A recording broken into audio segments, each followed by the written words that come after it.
اعوذ باللہ من الشیطان الرجیم بسم اللہ الرحمن الرحیم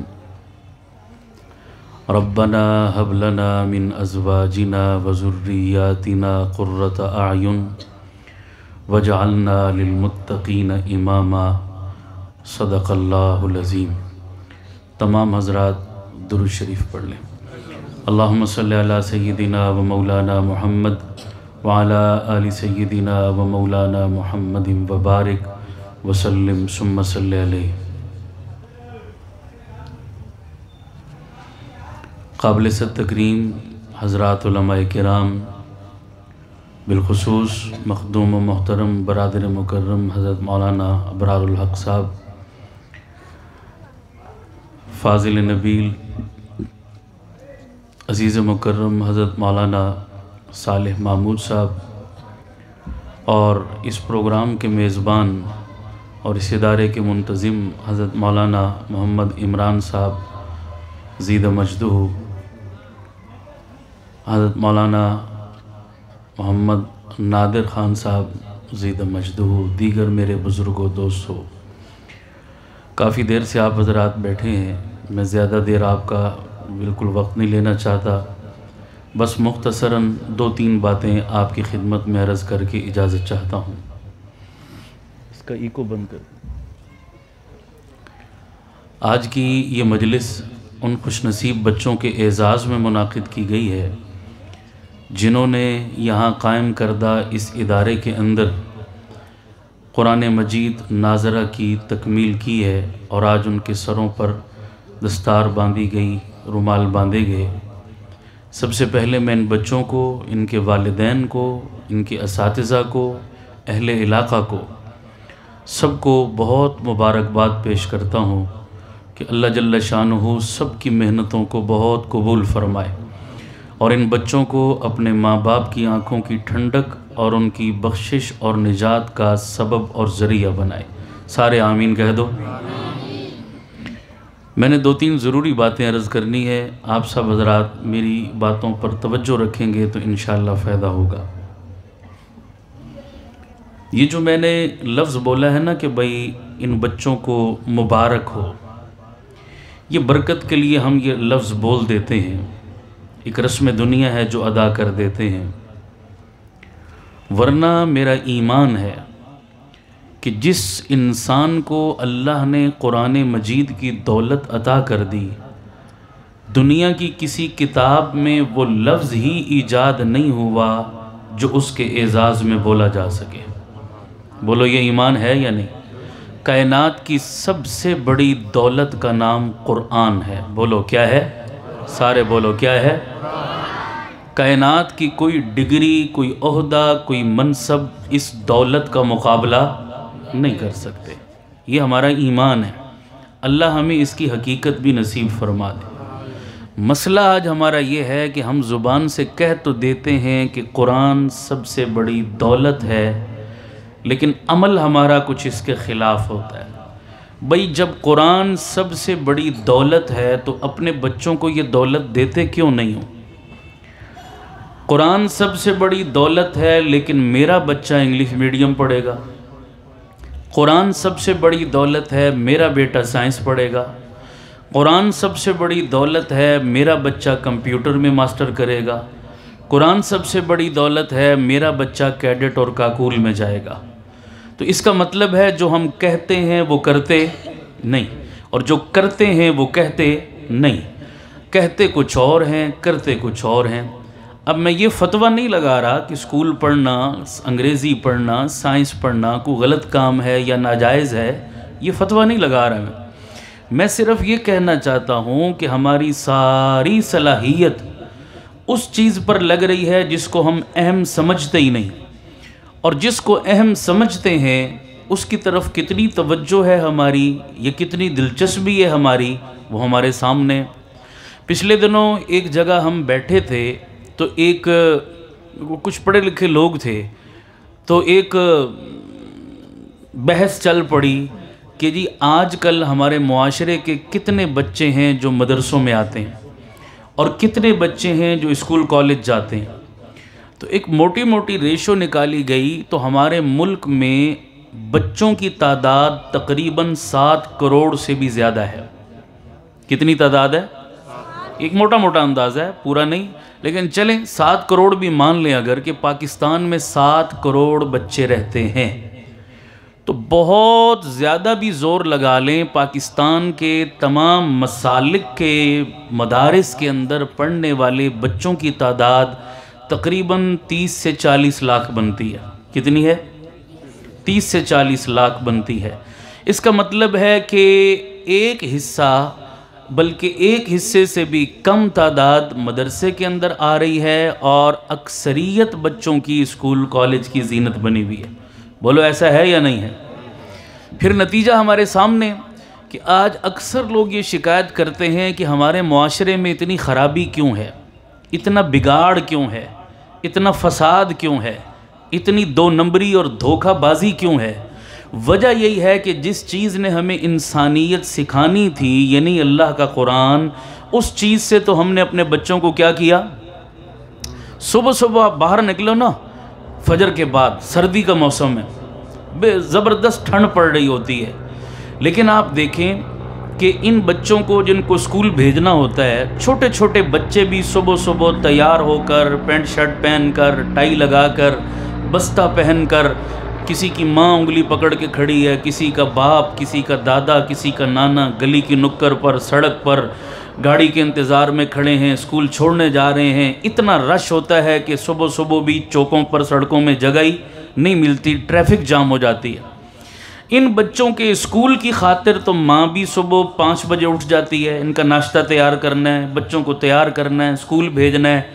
اسکول کی خاطر ماں بھی اٹھ گئی، باپ بھی اٹھ گیا، سردی بھی نہیں دیکھی، گرمی بھی نہیں دیکھی، اور کسی چیز کی پرواہ نہیں کی، نیند بھی قربان کر دی بچے کے اسکول کا ناگانا ہو۔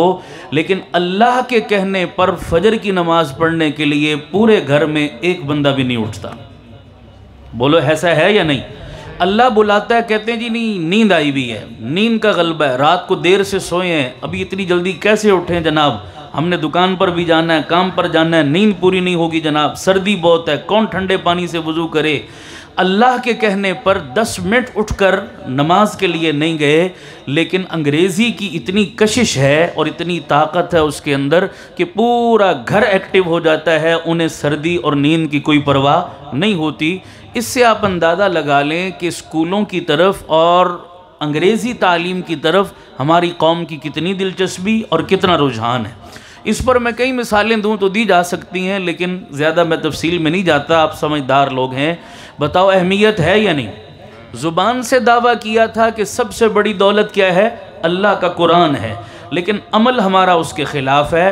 قرآن پڑھنے کے لیے کتنے بچے آتے ہیں، کتنے لوگوں کی دلچسپی ہے، اس کو ہم خود چیک کر سکتے ہیں اور اندازہ لگا سکتے ہیں۔ اولاً تو اپنے بچے کو قرآن پڑھنے کے لیے بھیجتے ہی نہیں، اور اگر زیادہ شوق بھی چڑھے تو ہم کہتے ہیں کہ محلے اور گلی میں کسی گھر میں کوئی بوڑھے بابا جی، کوئی بوڑھی اماں قرآن پاک پڑھاتی ہے، ہم نے تحقیق نہیں کرنی کہ اس بابا جی کا، اس اماں کا اپنا قرآن بھی ٹھیک ہے یا ٹھیک نہیں ہے، بس جاؤ جی قاعدہ سپارہ پڑھنا ہے، کسی بھی گھر میں جا کے پڑھ آؤ، ہم نے کوئی معیار چیک نہیں کرنا۔ اسکولوں کے معاملے میں ہم کتنے حساس ہیں، ہر چیز میں معیار چیک کرتے ہیں، ہر اسکول میں بچے کو داخل، بولو بھائی، ہر گلی میں اسکول کھلا ہوا ہے، ہر محلے میں اسکول کھلا ہوا ہے، لیکن اپنی گلی میں اسکول ہے ہم داخل نہیں کراتے، کیوں جی؟ پڑھائی اچھی نہیں ہے۔ اپنے محلے میں 5 اسکول کھلے ہوئے ہیں لیکن ہم داخل نہیں کراتے، کیوں جی؟ معیار اچھا نہیں ہے۔ ہمارا بچہ ڈوکسیدہ جا رہا ہے، ٹینچ جا رہا ہے، صدر جا رہا ہے، کتنے لوگ ہیں جن کے بچے اسلام آباد تک پڑھنے کے لیے جاتے ہیں، غریب ماں باپ ہیں، اپنے کھانے کے لیے روٹی پوری نہیں، کرایہ اپنا پورا نہیں ہوتا، لیکن بچے کی خاطر اوور ٹائم لگاتے ہیں، مزدوریاں کرتے ہیں، اپنا پیٹ کاٹ لیتے ہیں، لیکن بچے کی پک اینڈ ڈراپ، اس کے آنے جانے کا کرایہ، اس کی گاڑی، اس کی بھاری بھاری فیسیں، سارے کام کرتے ہیں نہیں کرتے؟ کیوں؟ پوچھو بھئی اتنا وقتہ کیوں کرتے ہو؟ تمہاری گلی میں 5 اسکول ہے، یہاں کیوں نہیں داخل کرا دیتے؟ کرائے سے بھی جان چھوٹ جائے گی، اتنا خرچہ بھی نہیں ہوگا۔ کہتے ہیں جی بچے کے مستقبل کا مسئلہ ہے، بچے کی تعلیم پر کمپرومائز نہیں کرنا چاہیے، اس بچے کا مستقبل خراب ہو جائے گا۔ تعلیم کا مسئلہ ہے، لہذا اس کو اچھے اسکول میں داخل کراؤ۔ اچھا اسکول دور بھی ہو، مہنگا بھی ہو، تب بھی ہم کیا کرتے ہیں؟ داخل۔ بھائی مہنگے اسکولوں میں صرف امیروں کے بچے پڑھتے ہیں یا غریبوں کے بچے بھی پڑھتے ہیں؟ بہت سارے غریبوں کے بچے بھی پڑھتے ہیں۔ وہ غریب جو انگریزی کو اہمیت دیتے ہیں، ان لوگوں نے بھی اپنے بچے اسکولوں میں داخل کرائے ہیں کہ کوئی بات نہیں، اپنا پیٹ کاٹ لیں گے، ڈبل مزدوری کر لیں گے، لیکن اپنے بچوں کو اچھی انگریزی، اچھا کمپیوٹر، اچھی سائنس سکھائیں گے کہ چلو ہم خود نہیں پڑھ سکے لیکن ہمارا بچہ تو محروم۔ بولو بھائی یہ ہے یا نہیں ہے؟ آج سب کی دوڑ لگی ہوئی ہے ادھر۔ یہ میں نے موٹا موٹا اشارہ کیا، جبکہ زبان سے دعویٰ کیا تھا کہ قرآن سے بڑی کوئی دولت، زبان سے تو یہ دعویٰ تھا، چلے ہم اس کے الٹے اور خلاف ہیں۔ یہ عجیب معاملہ ہے۔ ماضی کے اندر ہماری مسلمانوں کی بڑی بڑی حکومتیں گزری ہیں۔ ہمارے ایک بڑے امام اور مجتہد اور فقی اور بزرگ ہمارے بڑے گزرے ہیں، جن کا نام تھا امام محمد رحمۃ اللہ علیہ۔ کافی پہلے کی بات ہے۔ امام محمد کے زمانے میں بادشاہ وقت نے اپنی بیوی کو جوش میں آ کر یہ بات کہہ دی کہ اگر میں اپنی بیٹی کو رخصت کرتے وقت، شادی کرتے وقت جہیز میں ساری دنیا کی دولت نہ دے دوں تو تجھے 3 طلاق۔ میرا جملہ سمجھ آیا؟ کس نے کہا؟ بولو نا جی، کس نے کہا؟ بادشاہ نے۔ کس کو کہا؟ بیوی کو۔ کس کے بارے میں کہا؟ اپنی بیٹی کے بارے میں کہا کہ میں اپنی بیٹی کو شادی کے موقع پر ساری دنیا کی دولت جہیز میں نہ دوں تو تجھے، بولو، کتنی طلاق؟ 3 طلاق۔ اب یہ بات جذبات میں کہہ تو بیٹھا، لیکن پھر پریشان ہو گیا، یار ٹھیک ہے میں بادشاہ ہوں، پیسہ میرے پاس بہت ہے، لیکن ساری دنیا کی دولت تو میں نہیں دے سکتا۔ نتیجہ کیا ہوگا؟ نتیجہ یہ ہوگا کہ جب میری بیٹی رخصت ہوگی، ساری دنیا کی دولت میں نہیں دے سکوں گا تو میری بیوی کو کیا ہو جائے گی؟ طلاقیں واقع ہو جائیں گی، بیوی فارغ ہو جائے گی۔ تو بڑا پچھتایا کہ یار یہ میں نے بات کہہ دی، اب پوری نہیں ہو سکتی، اب کیا کروں؟ پوری نہ کی تو بیوی ہاتھ سے جائے گی، مجھے اتنی محبت ہے اپنی بیوی سے، میرا گھر برباد ہو جائے گا۔ ایک مسئلہ یہاں پر یہ بھی یاد رکھو، ویسے اب یہ موضوع نہیں ہے میرا لیکن ویسے اشارہ کر رہا ہوں، یہ طلاق جو ہے نا یہ بڑی نازک چیز ہے، یہ تماشا نہیں ہے، یہ نازک چیز تھی۔ اس لیے طلاق کا اختیار اسلام نے عورت کے بجائے کس کو دیا؟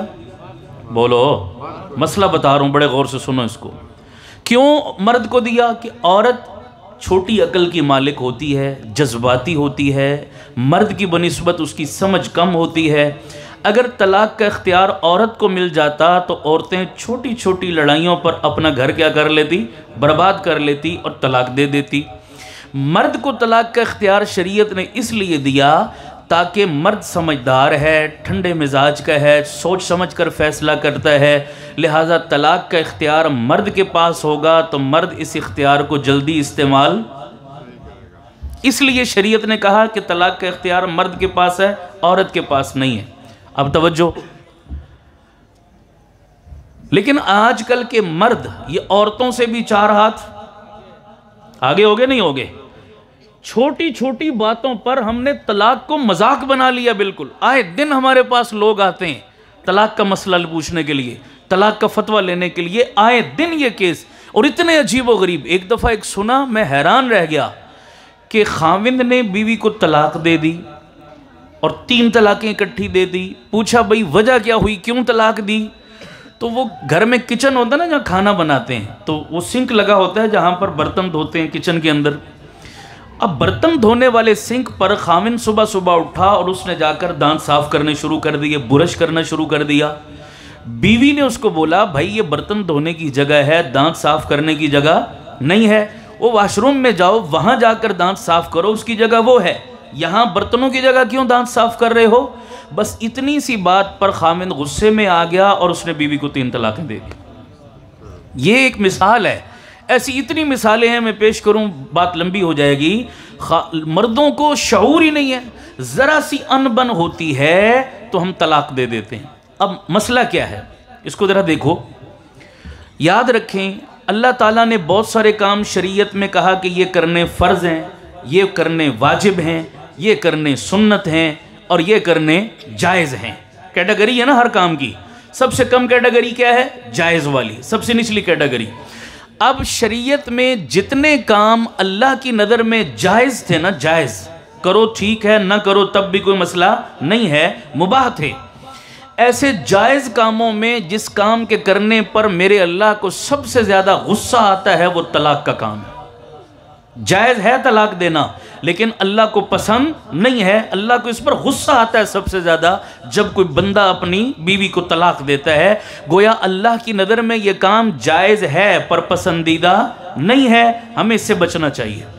یہ سب سے آخری آپشن ہے۔ شریعت کہتی ہے پہلے دیگر آپشن، بیوی سے گزارا نہیں ہو رہا، بہت سارے آپشن دیے، اب علماء سے پوچھو آ کر، قرآن مجید میں موجود ہیں، اللہ نے بتایا بیوی سے انبن ہو رہی ہے، گزارا نہیں ہے، یہ آپشن، یہ آپشن، یہ آپشن، یہ آپشن، یہ آپشن سارے استعمال کرو، دیکھو شاید اللہ کرے کو حل نکل آئے، تمہارا گھر برباد نہ ہو، تمہارے بچے برباد نہ ہوں۔ یہ سب سے خطرناک کام ہے۔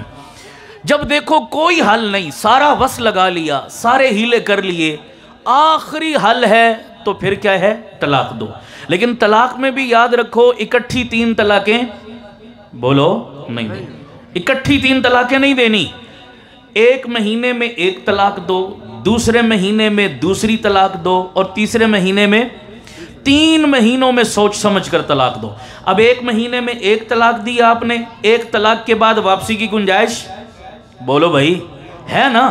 ہو سکتا ہے غصہ ٹھنڈا ہو جائے، بیوی کو سمجھ آ جائے، ٹھوکر لگ جائے، کچھ بچوں کا خیال آ جائے تو اپنی غلطیوں کی اصلاح کر لیں تو آگے واپسی کی گنجائش موجود۔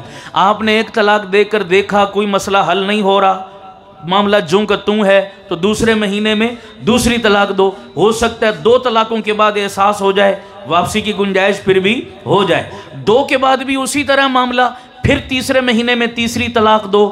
جب اتنے ٹھنڈے مزاج کے ساتھ سوچ سمجھ کر 3 مہینوں میں 3 طلاقیں دو گے تو کبھی بھی آپ کو پچھتاوا، پھر کبھی بھی آپ کو پچھتاوا۔ ابھی کیا ہوتا ہے؟ غصہ آ گیا، غصے میں جناب کچھ بھی نہیں دیکھا اور 3 کا پورا بریسٹ اکٹھا نکال دیتے ہیں۔ سمجھ آ رہی نہیں آ رہی؟ اب 3 طلاقیں دیتے ہیں، جب غصہ ٹھنڈا ہو جاتا ہے پھر بیوی کی یاد آتی ہے، پھر چھوٹے چھوٹے بچے یاد آتے ہیں، پھر منہ لٹکایا ہوا ہمارے پاس آتے ہیں۔ سمجھ آ رہی نہیں آ رہی؟ منہ لٹکا ہوا ہوتا ہے، منہ پہ 12 بجے ہوتے ہیں، حیران پریشان، اب آ کر کہتے ہیں استاد جی کو تھوڑا گنجائش نکالو نا۔ سمجھ آ رہی نہیں آ رہی؟ ہم نے اپنے بیوی کو طلاق دے دی، اب تھوڑا گنجائش نکالو نا۔ تو ہم بولتے ہیں بابا 1 دیتے تو گنجائش نکل آتی، 2 دیتے تو بھی نکل آتی، اب ظالم تم نے اکٹھا 3 کا بریسٹ چلایا ہے، اب کہاں سے گنجائش؟ استاد جی کو تھوڑا بوتا۔ میں نے کہا تھوڑا بوتا بھی نہیں، کہتا جی میں نے غصے میں دی تھی طلاق۔ تو اب کسی بے وقوف سے پوچھو جا کر، کبھی طلاق کسی نے پیار میں بھی دی ہے؟ وہ بولو یار طلاق تو ساری دنیا غصے میں ہی دیتی ہے نا، پیار میں تو کوئی نہیں دیتا۔ یہ کون سی منطق ہے کہ میں نے غصے میں دی تھی؟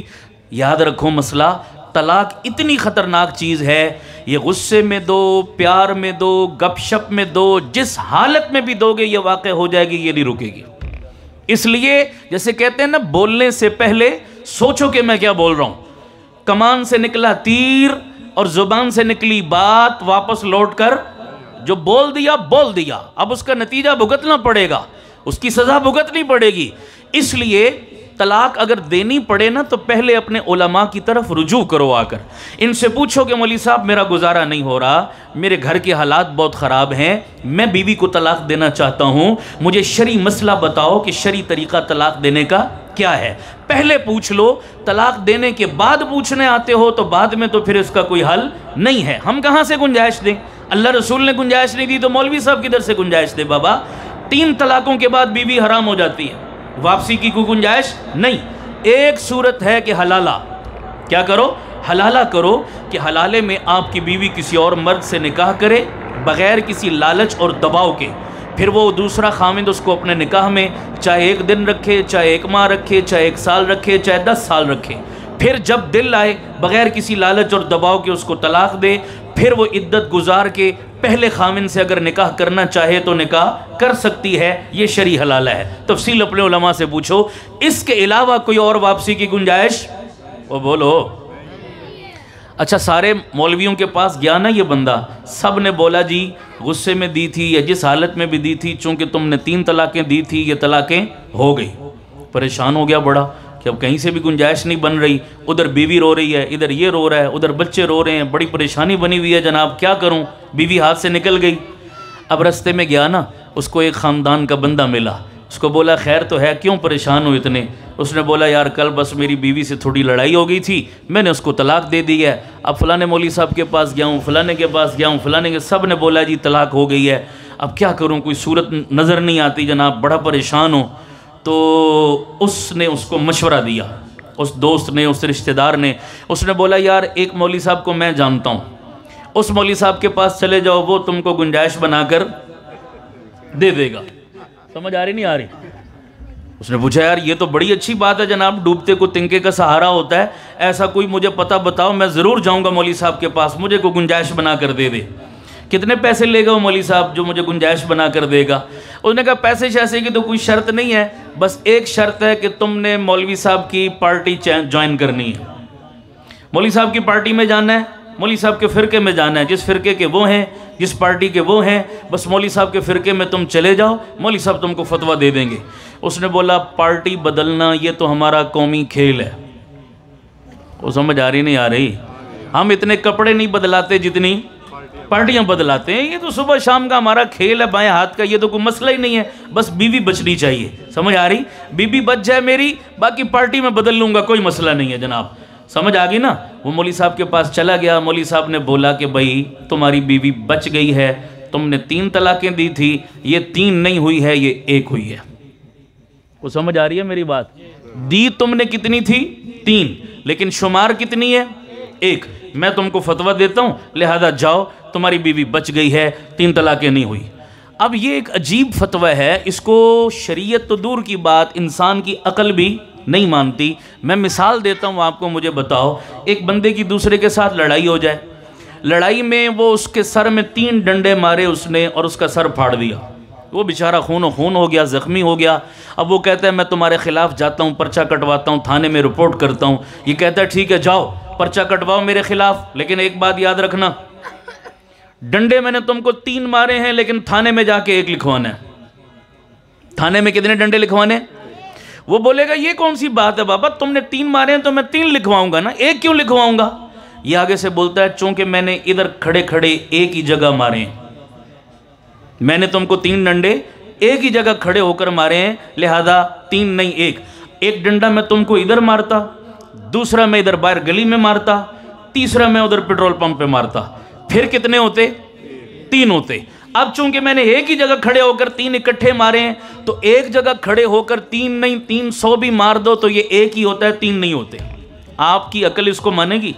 وہ بولو بھائی یہ کون سا فلسفہ ہے بابا، 3 3 ہوتے ہیں اور 1 1 ہوتا ہے، یہ کہیں نہیں لکھا ہوا کہ 3 کہہ کر 1 گنو، یہ کوئی اصول نہیں ہے۔ لہذا ایک فضول بات ہے کہ اپنی بیوی کو ایک جگہ بیٹھ کر 3 طلاقیں دو تو وہ 3 نہیں وہ 1 ہوتی ہے، اپنی بیوی کو 3 جگہوں پر 3 طلاقیں دو تو وہ 3 ہوتی ہیں، یہ بات بالکل غلط ہے۔ لہذا کوئی اپنی بیوی کو ایک جگہ بیٹھ کر دے یا 10 جگہ بیٹھ کر دے، 1 طلاق دی تو 1 ہوگی، 2 دی تو 2 ہوں گی، 3 دی تو 3 ہوں گی۔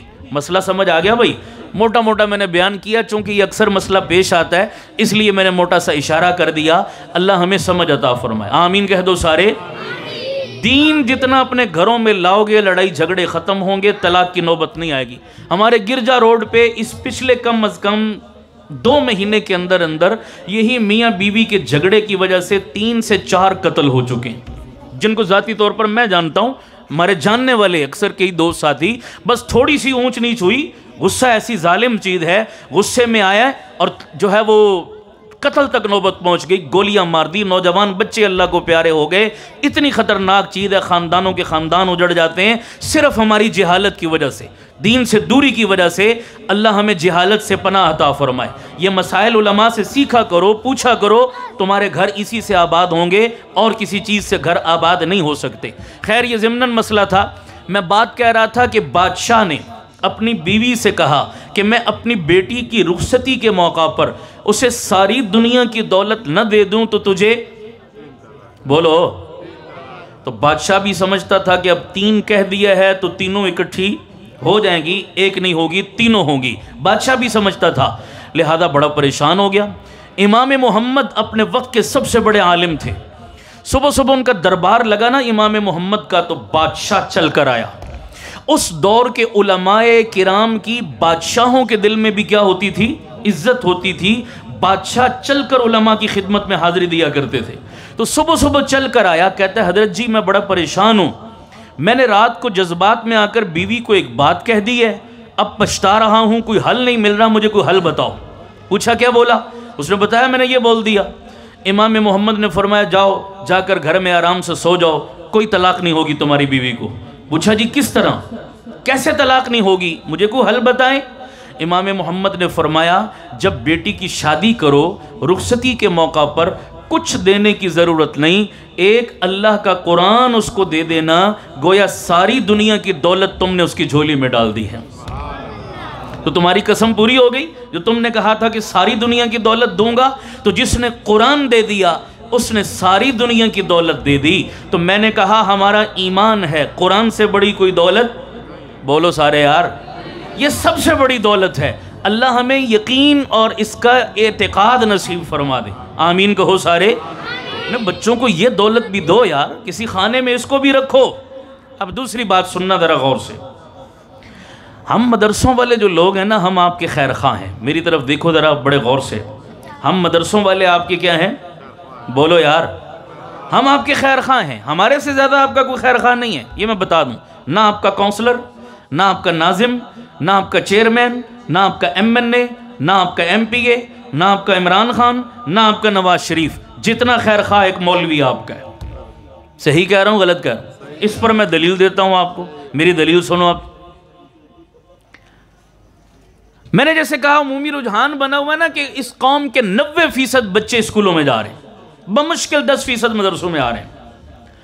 ایک جملہ سننا میں کہنے لگا ہوں، اسکول اور کالج کے لوگ آپ سے لیتے زیادہ ہیں، آپ کو دیتے تھوڑا ہے۔ مدرسوں والے آپ سے لیتے تھوڑا ہیں، آپ کو دیتے زیادہ ہیں۔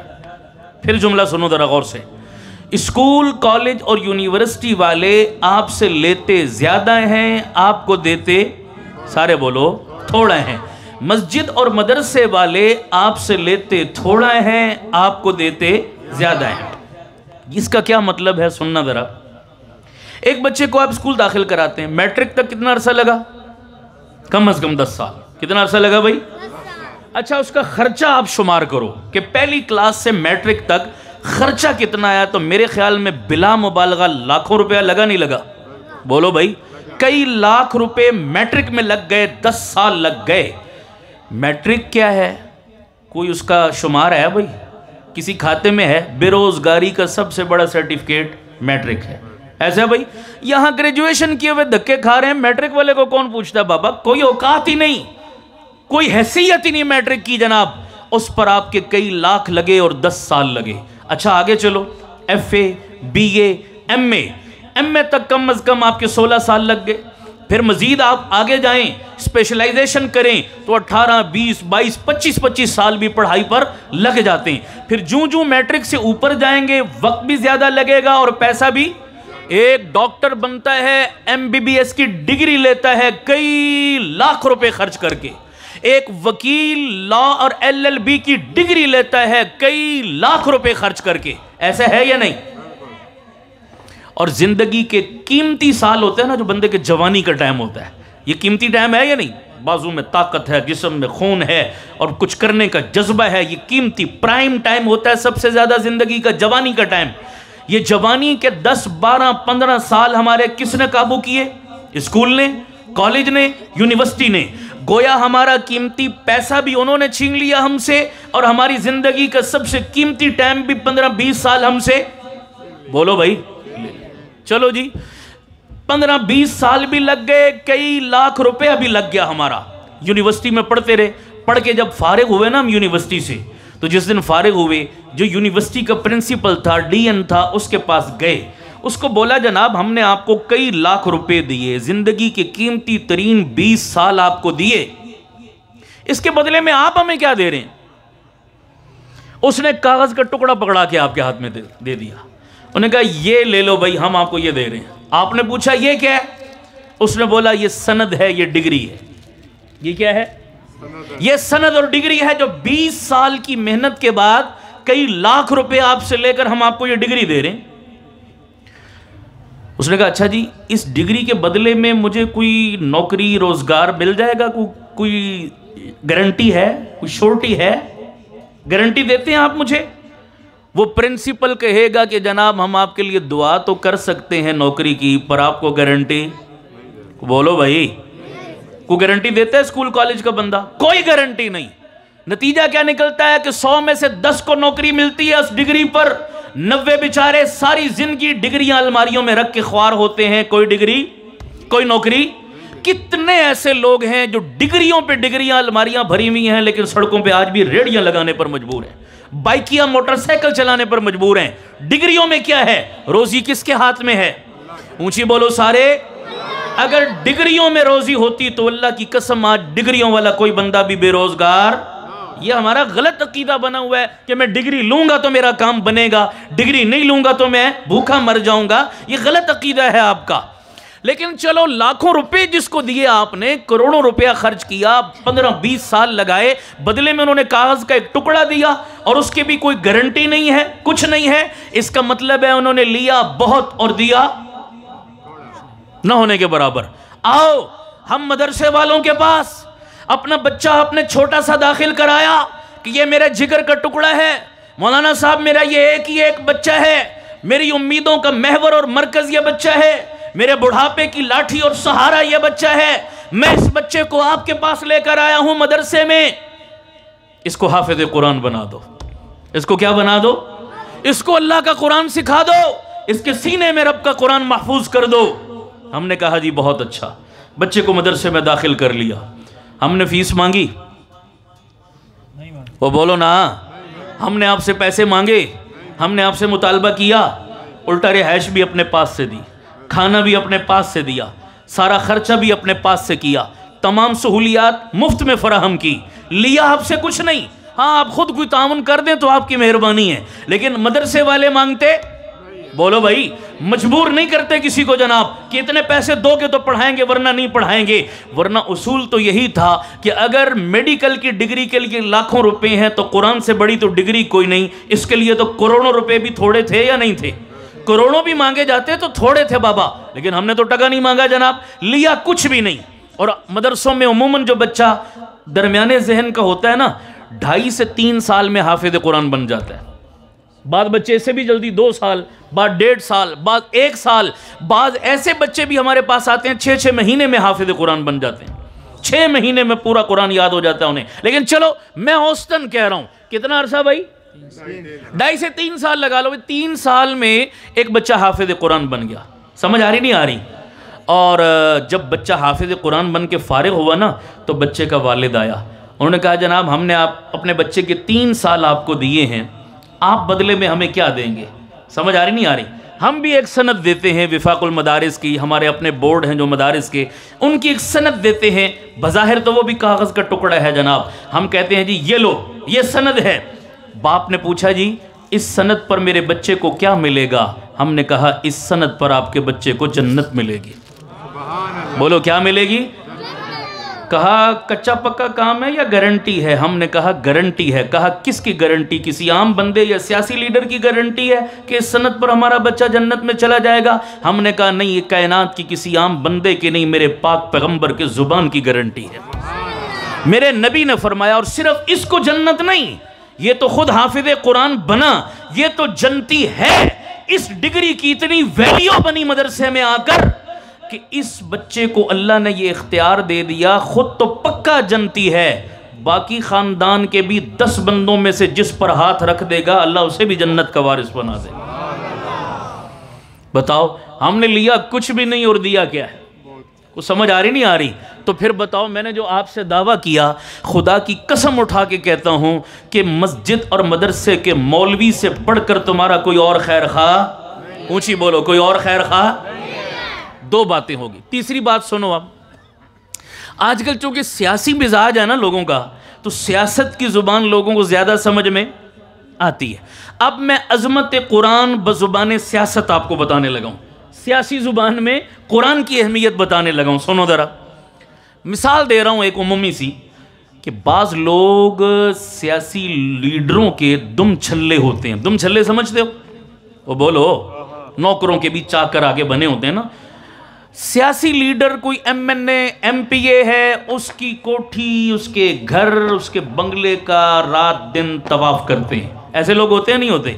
رات دن ان M N A M P A کے جوتے اٹھاتے ہیں، نخرے اٹھاتے ہیں، رات دن ان کے دائیں بائیں مچھروں مکھیوں کی طرح منڈلاتے رہتے ہیں.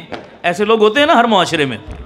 اچھا، ایسے کسی بندے سے آپ ملیں اور اس سے سوال کریں، توجہ، اس کو بولو یار تم رات دن اپنے M N A M P A کے ارد گرد ایسے مکھیوں کی طرف پھرتے ہو، اس کے ڈیرے سے تم اٹھتے نہیں ہو، لیکن تمہارا ایم این اے تو تمہیں لفٹ ہی نہیں کراتا، تمہارا ایم این اے تو تم سے سیدھے منہ بات نہیں کرتا، تم سے سلام کلام نہیں کرتا. ہوتا ہے نا بھائی. یہ جیتنے کے بعد تو ان کی گردن میں کیا آ جاتا ہے؟ الیکشن کے دنوں میں تو گدھے کو بھی باپ بنا لیتے ہیں، اور بعد میں تو اپنے باپ کو بھی سلام نہیں کرتے. یہ عمومی بات کر رہا ہوں. ایک ایسا ہوتا ہے جناب، وہ بابا یہ تمہیں لفٹ ہی نہیں کراتا، سلام نہیں کرتا، اور تم رات دن اس کے گھر کا طواف کرتے ہو، کیوں کرتے ہو؟ سوال کریں نا آپ. تو پتہ ہے ایسے لوگ کیا جواب دیتے ہیں؟ سننا ذرا. وہ کہتے ہیں بادشاہو آپ کو کیا پتا، آپ تو مولوی لوگ ہیں، صبح و شام مدرسے میں بیٹھتے ہیں، مسجد میں بیٹھتے ہیں، اللہ اللہ کرتے ہیں، دنیا کے جھنجھٹ، دنیا کے رولے گولے آپ کو نہیں پتا. کل کلاں کوئی لڑائی جھگڑا ہو گیا، تھانہ کچہری مسئلہ بن گیا، کوئی اور اس طرح کا پرابلم بن گیا، تو ایم این اے صاحب ہی ہمارے کام آتے ہیں، ایم پی اے صاحب ہی ہماری سفارش کرتے ہیں. تو پھر کہتے ہیں بادشاہو اے جے لوکاں نال بنا کے رکھنی چاہیے، اوکھے ویلے کم آندے نے. سمجھ آ رہا ہے میرا جملہ؟ نہیں آ رہا؟ یہ جواب آتا ہے نہیں آتا؟ وہ ٹھیک ہے جی، وہ ہمیں لفٹ کرائے نہ کرائے، لیکن ہمیں ان لوگوں کے ساتھ کیا رکھنی چاہیے؟ بنا کے رکھنی چاہیے کہ اوکھے ویلے مشکل وقت میں ایسے بڑے لوگ کیا کرتے ہیں. ہاں مولوی صاحب ہے نا، آپ نے تو تھانے میں ہمارے کام نہیں آنا، آپ نے تو کچہری میں جا کر سفارش نہیں کرنی ہماری. یہ ایم این اے صاحب ہی آئیں گے، ایم پی اے صاحب ہی آئیں گے. لہذا ہمارا اپنا اصول ہے، طے شدہ اصول ہے کہ جو مشکل وقت میں اوکھے ویلے میں کام آئے اس سے بولتے نہیں سارے یار، جو سمجھ رہے ہیں وہ بولو سارے، اس سے کیا رکھو؟ اس سے ہیلو ہائے رکھو، اس سے تعلقات بنا کے رکھو، بگاڑو نہیں. مشکل میں کام آئے گا تمہیں. یہی سب کا ایمان ہے یا نہیں ہے؟ یہ سب کا ایمان ہے. چلو میں اسی اصول کے تحت آپ سے پوچھتا ہوں کہ ہم سب مسلمان ہیں الحمدللہ. مجھے بتاؤ بحیثیت مسلمان ہونے کے ہمارا ایمان ہے، خدا کو گواہ بنا کر بتاؤ قیامت کے دن سے زیادہ کوئی اوکھا ویلا آئے گا؟ اونچی بولو جس کا ایمان ہے. قیامت سے زیادہ مشکل گھڑی کوئی آئے گی یار؟ خدا کی قسم نہیں آئے گی، نہیں آئے گی. وہ دن کتنا سخت دن ہوگا جس دن سگی ماں اپنی گود سے اپنے بچے اٹھا کر پھینک دے گی. ماں مر جاتی ہے لیکن اپنے بچے پر آنچ نہیں آنے دیتی. یہ ماں کا پیار ضرب المثل ہے، لیکن قیامت والے دن ماں کو اپنی سگی اولاد کی پرواہ نہیں ہوگی. باپ کی آنکھوں کے سامنے بچہ چیختا چلاتا جہنم میں چلا جائے گا. باپ کہے گا 100 دفعہ چلا جا، مجھے کوئی پرواہ نہیں ہے، آج مجھے اپنی فکر ہے.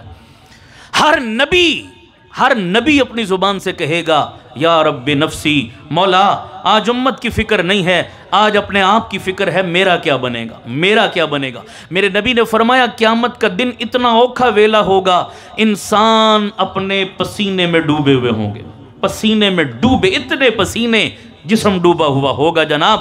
لوگ سوچنے کے لیے اپنی انگلی ایسے دانتوں کے نیچے رکھیں گے، پورا کا پورا بازو چبا جائیں گے، انہیں پتہ بھی نہیں چلے گا کہ ہم کیا کریں. ٹینشن، پریشانی اتنی، بازو چبا گئے، پتہ بھی نہیں چلا کہ ہم نے کیا کیا. خیر بے شمار سختیاں ہیں قیامت کے دن کی. خدا کی قسم 1.25 نیزے پر سورج آ جائے گا، 1 میل کے فاصلے پر. آج ہم سے سورج کتنا دور ہے؟ 9 کروڑ 30 لاکھ میل دور ہے سورج ہم سے. لیکن جون جولائی میں کیا حال کرتا ہے ہمارا سورج؟ ہم ہائے ہائے کرتے ہیں، ہماری چیخیں نکل جاتی ہیں، حالانکہ چھت ہے، پنکھا ہے، اے سی ہے، اور کتنے انتظامات ہیں گرمی سے بچنے کے، لیکن پھر بھی برداشت. ہائے ہائے. آج زمین مٹی کی ہے، قیامت والے دن زمین کو میرا رب تانبے اور لوہے کی بنا دے گا. اللہ حفاظت کرے یارو، جب 1 میل کے فاصلے پر سورج ہوگا، چھت کوئی نہیں، سایہ کوئی نہیں، سائبان کوئی نہیں، بلڈنگ کوئی نہیں، ٹیلا کوئی نہیں، درخت کوئی نہیں، چٹیل میدان ہے، نیچے لوہے کی زمین ہے، اوپر سر پہ سورج ہے، کتنے غضب کا وہ دن ہوگا۔ اللہ اس دن کی سختی سے سب کی حفاظت فرمائے، اس کو بھی یاد کیا کرو کبھی۔ آج تو ذرا سی گرمی آئے نا تو پریشان، جی گرمیوں کے لیے انتظام کر رہے ہیں، آگے گرمیاں آ رہی ہیں، آگے سردیاں آ رہی ہیں، سردیوں کے لیے بندوبست ہو رہا ہے۔ او یارو آگے قیامت آ رہی ہے، اس کا بھی کوئی بندوبست کرو، سر پہ کھڑی ہے قیامت، اس کی گرمی سردی سے بچنے کا کیا بندوبست؟ سوچ ہی نہیں ہے کسی کو، فکر ہی نہیں ہے کہ جیسے ہم نے ساری زندگی ادھر ہی رہنا ہے، مرنا نہیں ہے ہم نے۔ یارو میرے نبی نے فرمایا تھا انا والساعۃ کہاتین، 14 صدی پہلے میرے نبی نے فرمایا تھا قیامت اور میں یوں، قیامت اور میں یوں ہیں قریب۔ 14 صدی پہلے جب قیامت قریب تھی تو اب کتنا قریب ہوگی ذرا اندازہ لگاؤ۔ اب تو کوئی پتہ نہیں یار کب آئے، صبح آئے یا شام آئے، قیامت کی نشانیاں تو ہم دیکھ رہے ہیں ہر طرف۔ اللہ اس قیامت کا خوف نصیب فرمائے، آمین کہہ دو سارے۔ تو میں کہہ رہا تھا قیامت سے زیادہ اوکھا ویلا، بولو سارے۔ اب دل پر ہاتھ رکھ کر مجھے بتاتے جاؤ، آپ جو آپ جواب دو گے مجھے قبول ہے، میں بحث نہیں کرتا آپ سے، سمجھدار اور پڑھے لکھے لوگ ہو، مجھے بتاؤ میرے پیارو، اس قیامت کی اوکھی گھڑی میں کوئی ایم پی اے کام آئے گا؟ اونچی بولو سارے۔ کوئی ایم این اے کام آئے گا؟ کوئی وزیر منسٹر صدر پرائم منسٹر کام آئے گا؟ کوئی بڑی کار کوٹھی بنگلے والا کام آئے گا؟ کوئی دولت جائیداد مربوں کا مالک کام آئے گا؟ کوئی چودھری خان وڈیرا ملک کام آئے گا؟ کوئی کام نہیں آئے گا، سگا باپ نہیں آئے گا یار، اور تو پیچھے رہ گئے، خدا کی قسم سر تھر تھر کانپتے ہوں گے، سب کو اپنی پڑی ہوگی، میں اور تم کہاں کھڑے ہوں گے کوئی پتہ نہیں۔ آؤ اپنے پاک پیغمبر سے پوچھو، میرے نبی فرماتے ہیں اس اوکھے ویلے میں کون کام آیا؟ جس کے سینے میں رب کا قرآن ہے۔ آج تو تم مدرسوں میں پڑھنے والوں کو کہتے ہو نا کہ مدرسے میں بچے کو داخل کرا دیا، ملا بن جائے گا، مدرسے کے ٹکڑوں پہ پلے گا۔ اس مولوی کی کیا حیثیت ہے؟ کوئی اس کو ملا کہتا ہے، کوئی صوفی کہتا ہے، کوئی جمعرات کے ٹکڑوں پہ پلنے والا کہتا ہے، کوئی کہتا ہے اس کا فیوچر کیا ہے، اس کا مستقبل کیا ہے، میرا بچہ تو ڈاکٹر بنے، میرا بچہ تو انجینئر بنے، میرا بچہ تو وکیل بنے، بڑی ڈگری لے گا، بڑی تنخواہ لے گا، بڑا عہدہ ہوگا، بڑی کر و فر اور بڑی بلے بلے ہوگی، ٹھاٹ واٹ کی زندگی گزاریں گے۔ مولویوں کی کیا زندگی ہے؟ مسجد کی حجرے میں ساری زندگی رہتے ہیں، بیچارے جمعرات کی روٹیوں پر پلتے ہیں، ان کی کوئی اوقات، ان کا کوئی فیوچر۔ آؤ میں بتاؤں مولوی کا فیوچر کیا ہے، آؤ میں بتاؤں حافظ قرآن کا فیوچر کیا ہے۔ یہ تو 4 دن کی زندگی ہے بابا، یہ کون سا فیوچر ہے؟ فیوچر وہ ہے جو مرنے کے بعد شروع ہوگا، جو کبھی ختم نہیں ہوگا، وہ ہے اصل فیوچر۔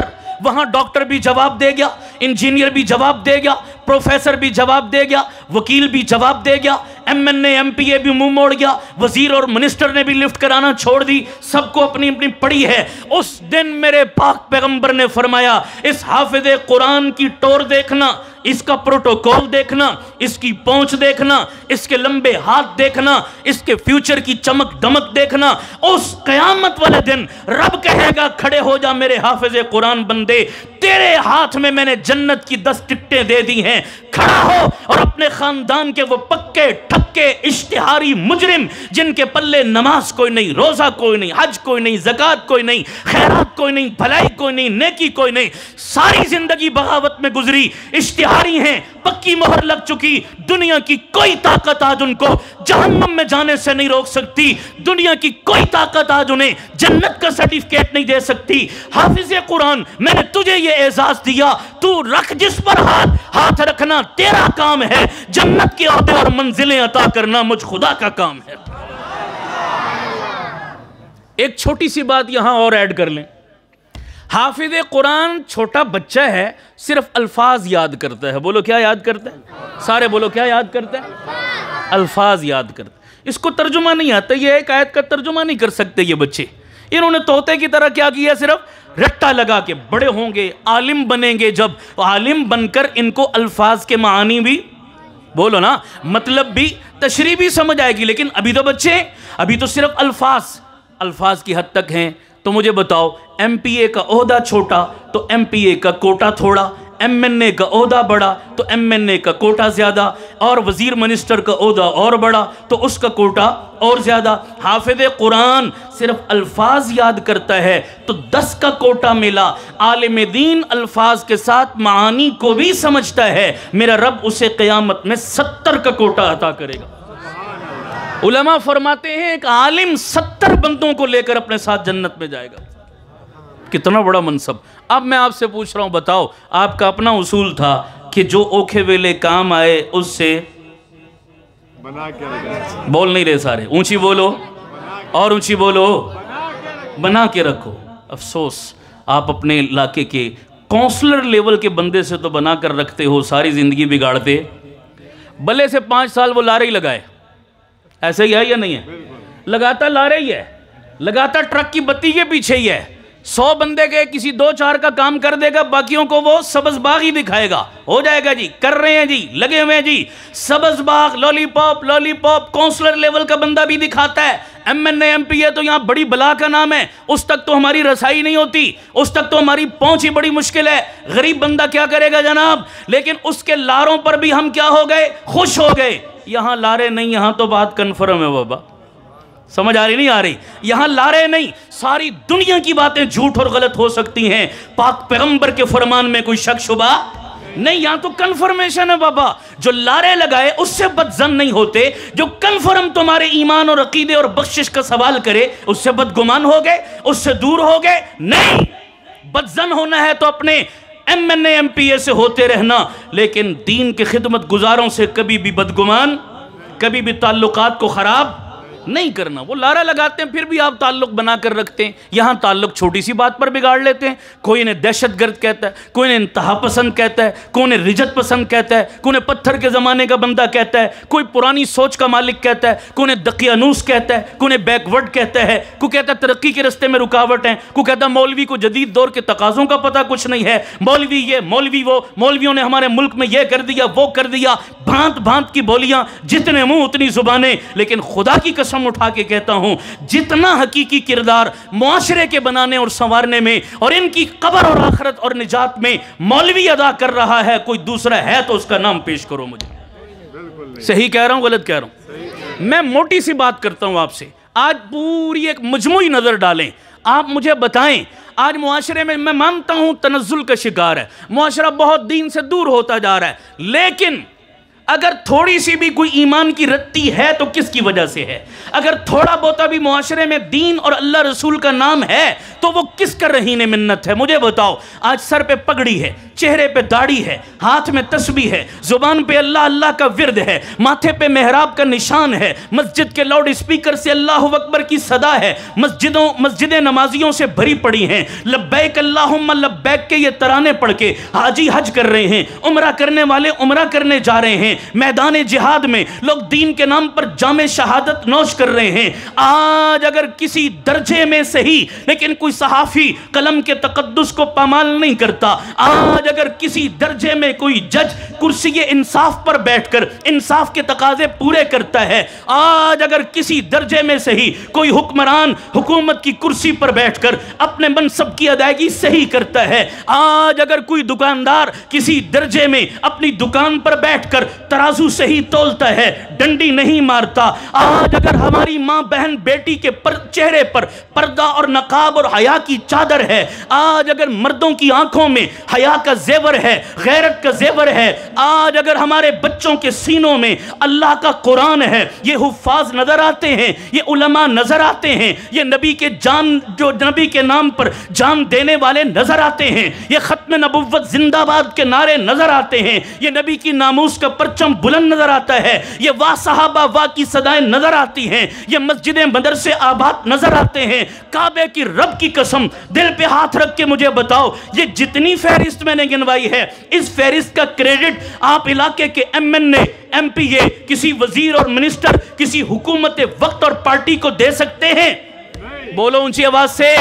یہ ساری محنتوں کا، یہ ساری بہاروں کا کھرا تلاش کرو گے، پیچھے تمہیں کوئی نہ کوئی مولوی اور مدرسہ کھڑا ہوا نظر آئے گا انشاءاللہ.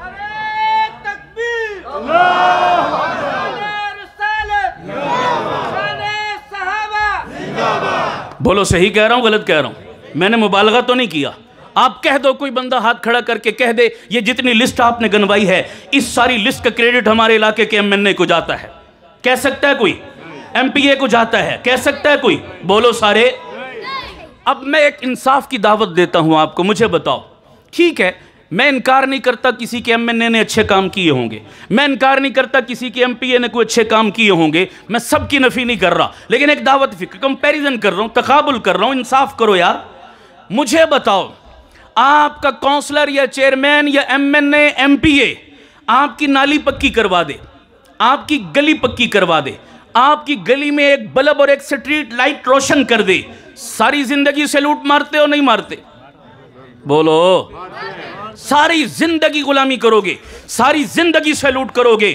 بلکہ ہوتا کیا ہے جناب، وہ میں مثال دیتا ہوں، علاقے کے وڈیرا کوئی M N A M P A کوئی چودھری صاحب اگر گھر سے باہر نکلے نا، ہماری راہ چلتے ملاقات ہو گئی تو انہوں نے پوچھا ہاں بھائی کیا حال چال ہے آپ کا؟ آپ نے کہا جی بس بھوک سے مر گئے، مہنگائی نے کمر توڑ دی، بچہ ہے F A B A graduation کر کے ویلا پھر رہا ہے، کوئی روزی روزگار بھی کوئی نہیں، چودھری صاحب M N A M P A صاحب آپ کے اتنے تعلقات کا کیا فائدہ، کوئی مہربانی کرو میرے بچے کو باہر کا ویزا ہی دلوا دو جناب، کم از کم باہر کہیں نوکری جاب مل جائے، کوئی ہمارے حالات بھی اچھے ہو جائیں۔ آپ نے اپنی فریاد ان کے سامنے رکھی، چودھری صاحب کے دل میں بھی خیال آ گیا، انہوں نے بھی کہا چلو بھائی کہیں سے کوئی ویکینسی آئی، انہوں نے بھی باہر کا ویزا لگوا دیا۔ اب باہر کا نام بھی ہوتا ہے، بھلے سے جا کے ہوٹلوں میں پلیٹیں ہی مانجیں وہاں پر، لیکن یہاں تو نمبر بن گئے میرا پتر، وہ بولو نا، سب کی بات تو نہیں کرتا، لیکن باہر جا کر بھی ہم نے حالات دیکھے ہیں بیچارے اکثر پاکستانی۔ میں ایک دفعہ دبئی میں کہیں سفر میں تھا، وہ سگنل پر گاڑی رکی تو میں گاڑی میں بیٹھا ہوا تھا، تو ایک بندے نے دور سے مجھے اشارہ کیا، بھاگا بھاگا میرے پاس آیا، تو میں اسے نہیں پہچان سکا، اس نے مجھے پہچان لیا، تو وہ مجھے لے گیا پکڑ کے، کہتا جی 5 منٹ آئیں میرے ساتھ۔ اب وہ کام میں تھا، کہیں لگا ہوا تھا، کوئی ورکر تھا بیچارہ، اس نے وردی بھی اپنی وہ کام والی پہنی ہوئی تھی، ہاتھ بھی اس کے کالے اور کپڑے بھی کالے سارے۔ تو میں جب قریب گیا بڑے غور سے دیکھا، اس نے تعارف کرایا، تب میں نے پہچانا کہ یہ کوئی جاننے والا بندہ ہے۔ مجھے کہنے لگا جی وہ اچانک میری نظر پڑ گئی آپ پر، آپ یہاں آئے ہوئے تھے، تو میں نے کہا چلو ملاقات بھی ہو جائے، لیکن ایک مقصد کے لیے آپ کو یہاں لایا ہوں۔ میں نے کہا کیا؟ اس نے وہ موبائل میرے ہاتھ میں پکڑایا، کہتا ہے میری تصویریں کھینچو۔ میں نے کہا بھائی تصویریں کھینچنے کے لیے میں ہی ملا ہوں تجھے، مجھے پکڑ کے لے ہے دور سے، یہ میرے سے تصویریں، کہتا ہے ایک مقصد ہے۔ میں نے کہا کیا؟ کہتا ہے جب پاکستان جاؤ نا تو میرے بچوں کو یہ دکھانا۔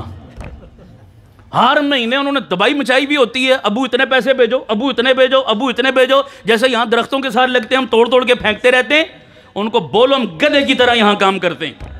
یہ دیکھو حال میرا کیا ہوا ہے، شکل بگڑی ہوئی ہے، کوئی پہچان نہیں سکتا، یہ کمانے آسان ہے، ان کو مفت میں مل جاتا ہے، انہوں نے خیر مچائی ہوئی ہے جناب، فرمائشیں ہی ان کی ختم۔ میں نے کہا بات تو تیری بالکل ٹھیک ہے بابا، تو ٹھیک کہتا ہے۔ خیر میں نے کہا نام یہاں لگ جاتا ہے جی، فلانے کا بھائی فلانے کا بیٹا کہاں ہوتا ہے؟ اب وہ جو باہر ہوتا ہے اس غریب سے پوچھو کہ اس پر پردیس میں کیا گزر رہی ہوتی ہے۔ لیکن بہرحال چودھری صاحب کا کہیں داؤ لگا، انہوں نے بچے کو باہر بھیج دیا۔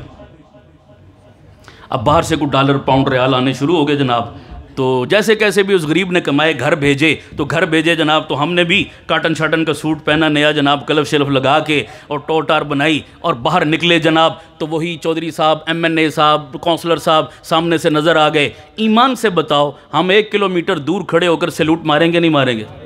ہم کہیں گے چودھری صاحب اسی توڑے بچیاں دے بھی نوکر تے خادم، آپ نے میرے اوپر بڑا احسان کیا کہ میرے بچے کو باہر بھجوا دیا، یورپ کا ایک ویزا، سعودی عرب کا، دبئی کا ایک ویزا دے دیا، وہ جو ایک ویزا دے اسے سیلوٹ مارتے ہو۔ یہ جو علماء آپ کے بچوں کو حافظ قرآن بنا کر ان کی جیبوں میں دنیا اور یورپ کے نہیں جنت کے 10-10 ویزے ڈال رہے ہیں۔ صحیح کہہ رہا ہوں غلط کہہ رہا ہوں؟ ایک حافظ قرآن کی جیب میں کتنے ویزے؟ سارے بولو کتنے ویزے؟ یورپ کے یا جنت کے؟ سارے بولو۔ عجیب مزاج ہے تمہارا، جو یورپ کا ویزا دے اسے سلام اور سیلوٹ کرو، اور جو جنت کے ویزے دے اسے آنکھیں دکھاؤ۔ سمجھ آ رہی نہیں آ رہی؟ اس کی تمہارے دل میں عظمت ہی کوئی نہیں، اس کی ویلیو ہی کوئی نہیں۔ بچے نے حافظ قرآن بنا، اچھا بچہ ڈاکٹر بن جائے، ماں باپ کے پاؤں زمین پر نہیں لگتے، خوشی سے پاگل، میرے بچے کو آج MBBS کی ڈگری مل گئی، کیا بات، دعوتیں کر رہے ہیں، ہدیے دے رہے ہیں، گفٹ دے رہے ہیں، پتہ نہیں کیا کچھ کرتے ہیں۔ اور ادھر بچہ حافظ قرآن بنتا ہے تو مدرسے میں بھی وہ جو گرجا روڈ کی سب سے سستی بیکری ہے نا، سمجھ آ رہی نہیں آ رہی، اس کے بھی جناب وہ کم از کم کو 15 دن پرانے وہ کون سے سستے لڈو ہوتے ہیں جی، کیا نام ہوتا ہے ان کا، شکر پارے، وہ اٹھا کے کہتے ہیں یہ لو استاد یہ تمہارے لیے جناب، بڑا احسان کیا تم نے جناب استاد کے اوپر، یہ تم نے قدر کی ہے۔ لیکن خیر استاد اس کا مطالبہ آپ سے آپ کی دعائیں مل گئی، استاد کا کام بن گیا، خدا کی قسم استاد اس پر نظر رکھ کے نہیں بیٹھا، لیکن عموماً ہماری سوچ یہی ہے یارو ہم نے قرآن کو کوئی اہمیت، ورنہ میں عجیب بات بتاؤں، ہمارے ملک کا ایک ٹاپ کا بزنس مین ہے، کرنسی ایکسچینج کا اس کا کاروبار ہے، چکوال کا وہ رہنے والا ہے، ایک دیہات اپنا آبائی علاقہ چکوال ہے، لیکن رہتا وہ یہاں بحریہ ٹاؤن میں ہے۔ میں ابھی یہ چند مہینے پہلے کی بات ہے، میں بات ختم کر رہا ہوں لیکن توجہ کرنا، اس دور میں بھی قرآن کے ایسے قدردان موجود ہیں۔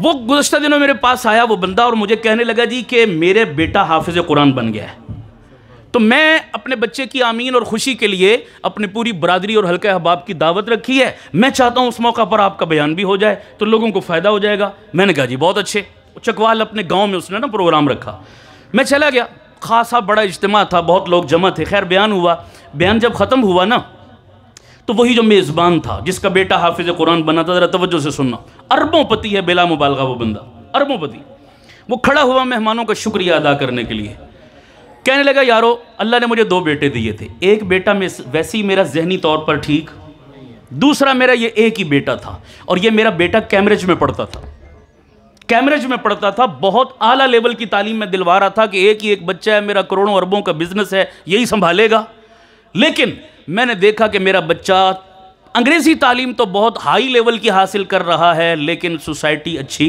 نہ ملی، پیسے نے بھی بگاڑ دیا، میرا بچہ پٹڑی سے اترتا جا رہا ہے، آوارہ، نافرمان اور غلط سوسائٹی کے ہتھے چڑھ گیا۔ میں نے کہا یا اللہ ایک ہی ایک بچہ ہے، یہ بھی نافرمان بن گیا تو میری دولت کس کام کی؟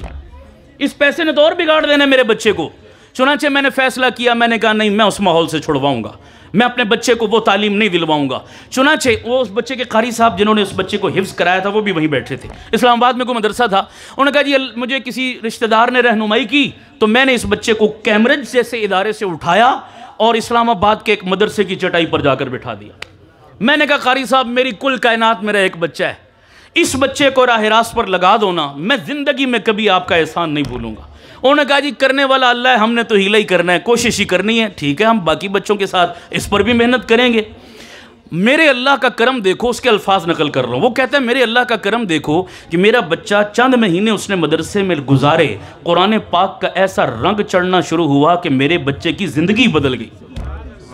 کہتا ہے جو میرا بچہ عیاش، ہٹ درم، ضدی، فضول، نافرمان تھا، یکدم ایسا فرما بردار بنا، ایسا میری آنکھوں کی ٹھنڈک بنا، ایسا نمازی بنا، اتنا نیک بنا کہ مجھے خود یقین نہ آئے، میں روں یا اللہ یہ ہو کیا گیا میرے بچے کو، کیسے بدل گیا میرا بچہ؟ میں دل ہی دل میں شکر ادا کروں یا اللہ تیرے قرآن میں واقعی اتنی کشش اور طاقت ہے، میں اپنی آنکھوں سے دیکھ رہا ہوں آج۔ خیر کہنے لگا کہ میں نے بھی اپنی کوئی کسر نہیں چھوڑی، اللہ نے کرم کیا، میرا بچہ حافظ قرآن بن گیا۔ آج میرا بچہ آپ کے سامنے، اس کے سینے میں رب کا قرآن موجود ہے، آج میں نے سب کو بلایا، کھانا بھی کھلانے لگا ہوں، اور اس بچے کے قاری صاحب یہ استاد یہاں پر موجود ہیں، یہ میرے سب سے بڑے محسن ہیں، میں ساری زندگی ان کے جوتے سر پہ رکھ کے پھروں میں ان کا احسان نہیں چکا سکتا۔ یہ اس اربوں پتی بزنس مین کے الفاظ ہیں۔ پھر اس نے قاری صاحب کو سب مجمع کے سامنے اسٹیج پر کھڑا کیا، قاری صاحب کو اپنے سینے سے لگایا، بلا مبالغہ 5 منٹ تک وہ روتا بھی رہا اور ان کا ماتھا بھی چومتا رہا۔ یہ دل سے نظر آ رہا تھا کہ اس کے دل میں قرآن کی عظمت دیکھو یار، اتنے بڑے لوگ تو سیدھی طرح کسی کو ہاتھ نہیں ملاتے، مسجد کے مولوی کو کون پوچھتا ہے بابا، قرآن پڑھنے والے کی اہمیت کس کے دل میں سیدھی طرح کو ملتا نہیں ہے۔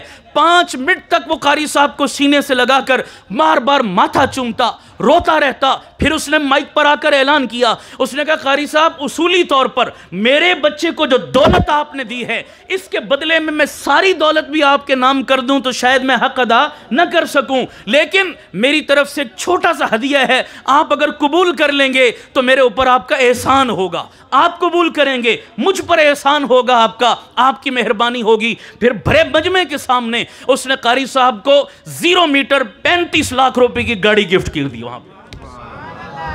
کہا یہ ہدیہ آپ کی شایان شان نہیں ہے، یہ حقیر سا نذرانہ ہے، ورنہ میں ساری دولت بھی آپ کے نام کر دوں میں اس احسان کا بدلہ نہیں چکا سکتا۔ یارو قدردان ایسے ہوتے ہیں، یہ ہوتی ہے قرآن کی عظمت، یہ ہوتی ہے قرآن کی اہمیت۔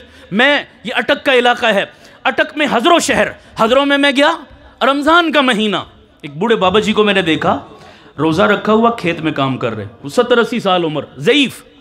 میں نے بابا جی کو بلا کر کہا بابا جی آپ کی کام کرنے کی عمر تو نہیں ہے، آپ ضعیف ہیں، آپ کے بچہ کوئی نہیں ہے جو کام کرے؟ کہتے ہیں جی ہے میرے 4 جوان بیٹے۔ میں نے کہا 4 بیٹوں کے ہوتے ہوئے روزہ رکھ کے آپ کھیت میں کام کر رہے ہیں کیوں؟ سننا ذرا خدا کی قسم، بڑا عجیب جواب ہے، بڑا عجیب جواب۔ میں حیران رہ گیا، یا اللہ تیرے قرآن کے قدردان ایسے لوگ آج بھی ہیں؟ یا آج کے دور کی مثالیں دے رہا ہوں میں آپ کو۔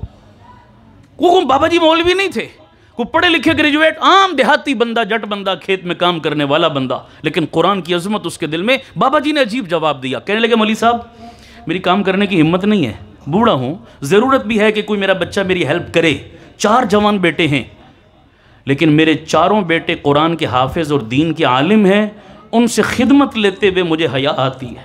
اللہ، ان سے اپنی پرسنل خدمت لیتے ہوئے، ان سے کھیتوں میں کام کرواتے ہوئے مجھے شرم آتی ہے کہ جس کے سینے میں رب کا قرآن ہو میں اس سے کام کرواؤں، مجھے اس کی خدمت کرنی چاہیے۔ یہ سوچ کر میں، حالانکہ خدمت لے لیتے تو کوئی گناہ، بولو بھائی، شرن کو ممانعت نہیں تھی بالکل، لیکن قرآن کی محبت دیکھو نا ان کے دل میں، مجھے شرم آتی ہے۔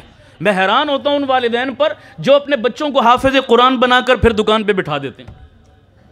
بچے کے سینے میں رب کا قرآن ڈالا، پھر ان کو ریڈی لگا کے دے دی۔ بچے کے سینے میں، بابا اس کو دین کے لیے وقف کیا ہے تو اس کو جانے دو، اس سے دین کی خدمت لو، اس سے قرآن کی خدمت لو، اس سے مسجد مدرسے کی خدمت لو، اس کی برکت سے خدا تمہاری دنیا بھی بنائے گا، تمہاری آخرت بھی بنائے گا۔ پھر وہ بابا جی کہنے لگے مولوی صاحب رمضان کا مہینہ ہے نا، سارا دن کھیت میں کام کرتا ہوں، تھک کے چور ہو جاتا ہوں افطاری کے بعد، ہمت نہیں ہوتی تراویح پڑھنے کی، لیکن تراویح اللہ کا حکم میں پڑھنی تو ہے نا۔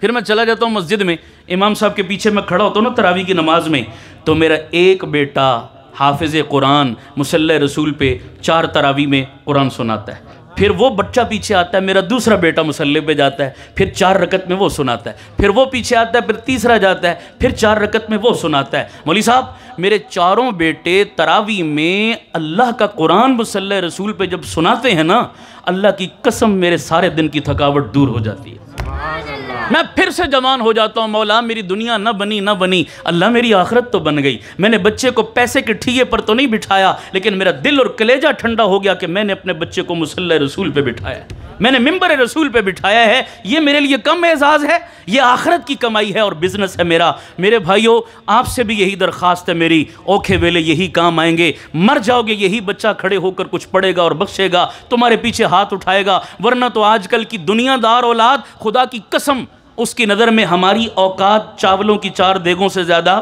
نہیں ہے۔ سگے باپ کی اوقات اولاد کی نظر میں، آج کل مارکیٹ ریٹ بتا رہا ہوں، آج کل کا مارکیٹ ریٹ سگے باپ کا اپنی اولاد کی نظر میں کیا ہے؟ بولو، 4 بھی شاید زیادہ بتا دی ہوں میں نے، 2 جمعراتوں کی مارو سارے، صحیح کہہ رہا ہوں غلط کہہ رہا ہوں؟ حقیقت بتا رہا ہوں، خدا گواہ ہے، 1-2 جمعراتوں کی مارو۔ پہلے تو 40واں بھی ہوتا تھا نا، کم از کم 40 دن تو لگتے تھے، آج کل تو پہلی جمعرات پہ کیا ہو جاتا ہے؟ اتنا ٹائم کو نہیں ساڑھے کل، اور 40 تہڑے بہ کے ابے نو روئیے جناب، ہیں اتنی جمعراتیں کون کرے؟ مہنگائی میں دیگیں پکانا آسان کام ہے، شارٹ کٹ کرو بس، یہ 1-2-4 پکاؤ دیگیں، اس برادری کو اتارو جناب سر سے اور اپنے کام کرو۔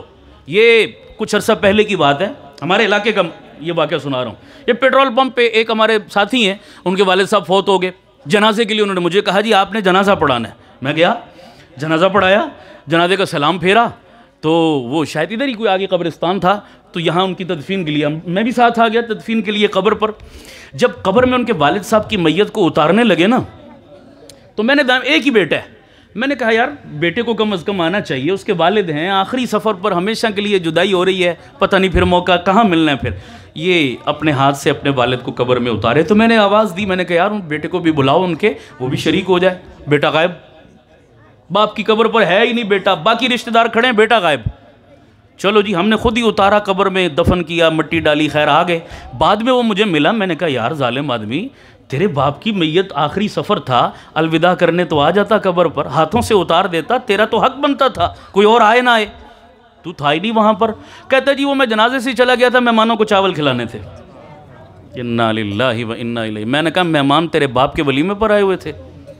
ایسی مت ماری گئی ہے پوری قوم کی، ان کو خدا کی قسم، میت کے گھر والوں کو میت کی کوئی پرواہ نہیں ہوتی، یہ پیچھے آنے والے کے چاولوں کی فکر میں ہوتے ہیں۔ یہ پیچھے جو قوم آ جائے گی، قبیلہ آ جائے گا، ٹینٹ منگواؤ، کرسیاں منگواؤ، دیگیں منگواؤ، چاول پکواؤ کہ پتہ نہیں شادی ہے یا ولیمہ ہے۔ اور قوم کی بھی ایسی مت ماری ہوئی ہے، علماء لکھتے ہیں سب سے بدترین کھانا وہ ہے جو میت کے گھر میں کھایا جائے، بدترین بدترین کھانا ہے جو میت کے گھر میں کھایا جائے. میرے نبی کے زمانے میں جس گھر میں فوتگی ہو جاتی 3 دن صحابہ میت والے گھر چولہا نہیں جلنے دیتے تھے, خود لے کر جاتے تھے کھانا, کہ اس کے گھر میں فوتگی ہوئی ہے, اس کا باپ مرا, اس کی ماں مری ہے, وہ پہلے بیچارہ پریشان ہے, اس کو ٹینشن فری کر دو, اس کو بولو کھانا ہم لائیں گے, تمہارے مہمان ہم سنبھالیں گے. اور ہمارے ہاں تو ہم شکر کرتے ہیں فوتگی ہوئی ہے, ہم تو بیوی بچوں سمیت پہنچے ہوئے ہوتے ہیں, پوری جمراتیں کھا کے آتے ہیں جناب کہ اپنے گھر میں نہیں پکانا, آج فلاں بدتر کھانا ہے یہ. ایسی کمینی حرکت, ایسی گھٹیا سوچ بن چکی ہے قوم کی. جب قوم میت والے گھر اکٹھی ہے تو میت والے نے تو پھر مجبوراً پکانی ہے نہ دیں گے, وہ کیا کرے, نہیں پکائے گا تو اس کو تو لوگ جینے نہیں دیں گے, اس کو تو تانے دے دے کے مار دیں گے. آج کے بعد نیت کرو میت کے گھر سے کھانا نہیں کھائیں گے انشاءاللہ. کہہ دو سارے انشاءاللہ.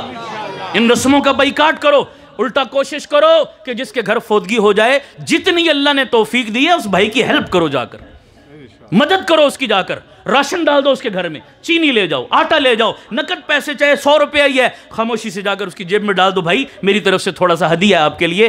کیونکہ خوشی بتا کر آتی ہے, غمی بتا کر. اچانک بیچاری کی ماں مر گئی, باپ مر گیا, حیران ہے جناب, کسی کو احساس ہی نہیں ہے بالکل, الٹا اس کے گھر سے چیر پھاڑ کر کے آتے ہیں. بعض گھر بڑے کمزور ہوتے ہیں, خدا کی قسم, مر گیا, ایک ہی کمانے والا بندہ تھا, مر گیا, پیچھے بیوہ چھوڑ گیا, یتیم بچے چھوڑ گیا. ظالموں, کس منہ سے جاتے ہو اس گھر میں کھانے کے لیے؟ بیوہ اور یتیموں کا مال کھا رہے ہو بیٹھ کر, تمہارے جو ہے وہ کان پر جوں نہیں رینگتی, احساس نہیں ہوتا. اللہ یہ احساس نصیب فرمائے, آمین کہہ دو سارے. خیر میری باتوں سے باتیں نکل کر لمبی ہو گئی, میں اتنی لمبی گفتگو کرنا نہیں چاہتا تھا. خلاصہ یہی ہے میرے بھائیوں, آج سے نیت اور ارادہ کرو, اتنی دیر جو سردی میں بیٹھے ہو تو کوئی تشکیل بھی کروا کر اٹھو. آج کے بعد نیت کرو انشاءاللہ کہ اپنی اولاد میں سے زیادہ نہیں تو ایک بچے کو حافظ قرآن بنائیں گے. ہاتھ بلند کر کے بولو, یہ دل سے ہے یا مجھے خوش کر رہے ہو؟ پکا ارادہ ہے انشاءاللہ, سب کا ارادہ ہے انشاءاللہ. ان مدارس سے اپنا تعاون کرو گے, ان کا دست و بازو بنو گے, مالی جانی تعاون کرو گے. آج کے بعد مدارس داڑھی پگڑی ٹوپی پر تنقید کرو گے یا ان کا دفاع کرو گے انشاءاللہ؟ دفاع کرو گے. اپنے لیڈروں کا دفاع کرتے ہو جو نالی گلی پکی کرا دے. یہ علماء تو تمہاری قبریں پکی کروا رہے ہیں, تمہارا ایمان پکا کروا رہے ہیں, تمہارا حشر پکا کروا رہے ہیں. انہوں نے تمہاری گلی میں ایک لائٹ لگائی ہے تو تمہاری قبر اور حشر کو روشن کرنے کے فکر میں. بتاؤ یہ بڑے محسن ہیں یا نہیں؟ وہ ایک لائٹ لگا دیں تم سیلوٹ مارتے ہو, انہوں نے تمہاری قبر میں لائٹیں لگا دی ہیں, تمہارے حشر میں لائٹیں لگا دی ہیں. ان کو سیلوٹ کیوں نہیں کرتے, ان سے محبت کیوں نہیں کرتے؟ زیادہ ہمارے محسن یہ ہیں, بولو ہیں نہیں؟ یہ جنت کی ٹکٹیں تقسیم کر رہے ہیں, جنت کے ویزے. یہ جنت کا کارخانہ ہے, یہ مدرسہ نہیں, یہ ٹکٹوں کا کارخانہ. ٹکٹ گھر کھلا ہوا ہے, آؤ ٹکٹ لے لو, آؤ اپنی سیٹ کنفرم کرا لو, آؤ اپنے بچے بچی کو حافظ قرآن بناؤ. تو اپنے بچوں کو دین سے جوڑو, علماء سے جوڑو. آپ کے علاقے میں بھی ماشاءاللہ یہ بہاریں موجود ہیں, مسجدوں سے اپنا تعلق مضبوط کرو گے. آج کے بعد یہ نیت کرو. مجھے دکھ ہوتا ہے خدا کی قسم, جب سے یہ ٹچ موبائل اور 3G اور 4G کی لعنتیں آئی ہیں مسجدیں ویران ہو گئی ہیں خدا کی. پہلے پھر بھی لوگ مسجد میں آ جاتے تھے, اب تو اچھے اچھے نمازیوں نے آنا چھوڑ دیا. نوجوان نسل تو کٹ گئی ہے, جمعے والے دن بھی دوسری اذان کے ٹائم آتے ہیں, اس سے پہلے مسجد میں نہیں آتے. اللہ کیا ہو گیا اس قوم کو, تباہ ہو گیا خدا کی قسم. اس سوشل میڈیا نے تو کسی حال کا نہیں چھوڑا. ہمیں دین سے بھی نکالا, ہمیں معاشرت سے بھی نکالا, ہمیں معاشرتی تقاضوں سے بھی نکالا, ہر طرف سے ہمیں فارغ اور برباد کر کے رکھ دیا سوشل میڈیا نے. چھوڑو اس لعنت کو. آج کے بعد جو ٹائم اس فیس بک کی لعنت کو دیتے ہو, نیت کرو کچھ ٹائم اس میں سے نکال کر اللہ کے قرآن کو بھی دیں گے انشاءاللہ. اپنے گھروں میں قرآن کی تلاوت کا اہتمام کرو گے انشاءاللہ, مسجدوں میں نمازوں کا اہتمام کرو گے, اپنی اپنی مساجد میں خود بھی تعلق جوڑو, تعلیم بالغاہ کی کلاسیں شروع کرو. جو علماء بھی یہاں تشریف فرمائے, میری ان سے بھی گزارش, اگر چل رہی ہیں تو بہت اچھا, نہیں چل رہی تو بڑوں کے لیے بھی کلاسیں شروع کرو. اور آپ کو پتہ ہے ہمارے ہاں ترتیب ہے, جن کو نہیں پتہ وہ آؤ ہمارے پاس, ہم آپ کو اپنے دکھاتے ہیں. آج بھی جمعے میں ہمارا پروگرام تھا ماشاءاللہ, ہم نے وہ سفید داڑھیوں والوں کو بھی آج انعام تقسیم کیے. ہاں جمعے میں آج پتہ نہیں کوئی گیا ہو آپ میں سے تو انہیں پتہ ہوگا جناب کہ آج وہ سفید بالوں والوں کو بھی انعام تقسیم کیے ہیں. وہ قرآن سیکھنے آتے ہیں. 5 سال کے بچے سے لے کر 85 سال کے بڈھے بھی میرے مدرسے میں پڑھتے ہیں الحمدللہ. تو آپ کی ترغیب کے لیے کہہ رہا ہوں, وہ بڈھے وہ ایسے کوئی بیچارہ رکشہ چلاتا ہے, کوئی سوزوکی چلاتا ہے, کوئی ریڑھی لگاتا ہے, کوئی دفتر میں جاتا ہے, کوئی کالج میں جاتا ہے. ہر طبقے کے بندے رات کو عشاء کی نماز آ کر مسجد میں پڑھتے ہیں, عشاء کے بعد 1 گھنٹہ اپنا قرآن اور نماز سیکھتے ہیں, اس کے بعد گھروں کو جاتے ہیں. وہ بھی تو ہمارے جیسے بندے ہیں یار, وہ اگر کر سکتے ہیں تو ہم کیوں نہیں کر سکتے؟ آپ اپنی مسجدوں میں یہ شروع کرو. بوڑھی بوڑھی عورتیں الحمدللہ وہاں مدرسے میں ہمارے پاس سیکھنے آتی ہیں. 400-500 کی نفری بیٹھی ہوئی ہے, ہر طبقے کا بندہ آ کر سیکھ رہا ہے, صبح سے شام رات تک الحمدللہ بہار لگی ہوئی ہے. نوجوان بچیاں پہلے ٹائم جو کالج جاتی ہیں, یونیورسٹی جاتی ہیں, وہ تعلیم حاصل کرتی ہیں. مغرب سے عشاء وہ بچیاں پڑھنے آتی ہیں, قرآن مجید کو سیکھ رہی ہیں, ترجمہ اور تفسیر پڑھ رہی ہیں. وہ بچیاں بھی پڑھ رہی ہیں. چھوٹے چھوٹے معصوم بچے جناب 5-5 سال کے, آج ان بچوں نے وہ کچھ سنایا جو آپ سفید بالوں والوں کو بھی نہیں آتا ہوگا. اتنا کچھ جانتے ہیں وہ بچے ماشاءاللہ دین کے بارے میں. ایسا ماحول ہر مسجد میں ہونا چاہیے, نہیں ہونا چاہیے؟ ہر محلے میں. ہم کسی مسلک کی دعوت نہیں دے رہے آپ کو. میں نہیں کہہ رہا فلانا اپنا مسلک چھوڑو, میرا مسلک قبول کر لو. اور میرے پیارو, آپ کا مسلک آپ کو مبارک. میں ہاتھ جوڑ کے کہتا ہوں, میں نے پوری گفتگو میں مسلک کا نام لیا؟ وہ بولو, مسلک کی دعوت دی. میں نے کس کی دعوت دی ہے؟ قرآن کی. بولو کس کی دعوت ہے؟ میرا ہاتھ جوڑ کر ہر جگہ میں کہتا ہوں, آپ سے بھی آخری بات کہہ کے اجازت چاہتا ہوں. کوئی میرا دیوبندی بھائی بیٹھا ہے وہ بھی, کوئی اس مجمع میں بریلوی مسلک کا بھائی بیٹھا ہے وہ بھی, میں سب سے کہتا ہوں جاؤ اپنی اپنی مسجدوں میں جاؤ, قرآن مجید کا نسخہ اٹھا لو, دونوں نسخے سامنے رکھ لو, الحم سے والناس تک ایک زیر زبر کا فرق بھی مل گیا میرے منہ پہ تھوک دینا آ کر. ہم سب کا خدا سارے نہیں بولتے, جس کا ایک ہے اونچی آواز سے بولو, ہمارا خدا, ہمارا رسول, ہمارا قبلہ, ہمارا قرآن, ہمارا دین, ہماری منزل. کیا ہی اچھا ہوتا کہ ہم بھی ایک بن جاتے. یہ خواہ مخواہ کی لڑائیاں کیوں لڑتے ہو؟ او جی او کلمہ اچا پڑھدا ہے, او کلمہ چکا پڑھدا ہے. میں کہ لڑتے کیوں ہو, پڑھتے تو سارے ہیں نا یار. اس خالی اچے تے چکے دا جھگڑا ہے. وہ یہی رولا ہے نا زیادہ سے زیادہ. پڑھتے تو سارے ہیں بابا, جس کی اونچی سنتا ہے وہ اونچا پڑھے, جس کی آہستہ سنتا ہے وہ آہستہ پڑھ لے. کیا خیال ہے بھائی؟ وہ بولتے نہیں ہو سارے. لڑا نہ کرو, چھوٹی چھوٹی کلمے کا منکر کوئی نہیں ہے. یہ خواہ مخواہ بعض شر پسند مولویوں نے اس کو طول دے کر ہمیں خواہ مخواہ دور کر دیا ایک دوسرے سے. ہمارا خدا مین چیز ایک ہے. سمجھ آ رہی نہیں آ رہی؟ کسی نے بہت اچھا کہا تھا نا, نہ تیرا خدا کوئی اور ہے نہ میرا خدا کوئی اور ہے, یہ جو راستے ہیں جدا جدا یہ معاملہ کوئی اور ہے. نہیں سمجھ آئی آپ کو؟ یہ چکر کچھ اور ہوتے ہیں, لڑایا جاتا ہے عوام کو. یہ وہابی تو یہ سنی تو یہ بریلوی تو یہ دیوبندی, مت پڑو ان چکروں میں. قرآن سب کا ایک ہے. آؤ اپنی مسجدوں کو قرآن کی تعلیم سے آباد کرو, آؤ اپنی مسجدوں کو سجدوں سے آباد کرو, آؤ اپنی مسجدوں کو علماء کی صحبت اور محبت سے آباد کرو. بولو اس میں آپ ساتھ دیں گے ہمارا انشاءاللہ؟ بس یہی گزارشات میں کرنا چاہتا تھا, اسی پر اکتفا کرتا ہوں. وآخر دعوانا ان الحمدللہ رب العالمین. گران قدر خطاب سے ہم سب کو مستفید فرما رہے تھے. مختصراً 1-2 اعلانات سماعت فرمائیں. ایک تو